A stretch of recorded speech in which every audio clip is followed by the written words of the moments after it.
Ang basketball ay isa sa pinakasikat na sport sa buong mundo. Ito ay laro na nangangailangan ng bilis, galing, disiplina at teamwork. Maraming tao ang nahilig sa basketball dahil masaya itong panoorin at laruin. Alam mo ba na ang basketball ay naimbento noong 1891 ni James Naismith, isang guro sa physical education sa Springfield College sa Massachusetts. Nais niyang gumawa ng larong pwedeng laruin sa loob ng ife habang taglamig dahil hindi makapaglaro ng outdoor sports ang mga estudyante. Gumamit siya ng soccer ball at 2 pitch basket na isinabit sa magkabilang dulo ng ife bilang goal. Ang unang laro ng basketball ay may 13 na rules lamang at 9 na manlalaro bawat koponan. Noong una, kailangan pang kunin ang bola sa loob ng basket tuwing may puntos dahil sarado pa ang ilalim nito. Habang tumatagal, naging mas mabilis at mas exciting ang laro. Dinagdagan ng dribbling, mas magandang bola at modernong ring na may net.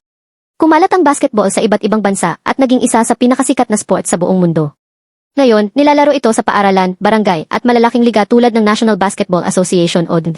Pero di mo maikakaila na kahit anong habol mo sa kanya ay wala ka talagang pag-asa.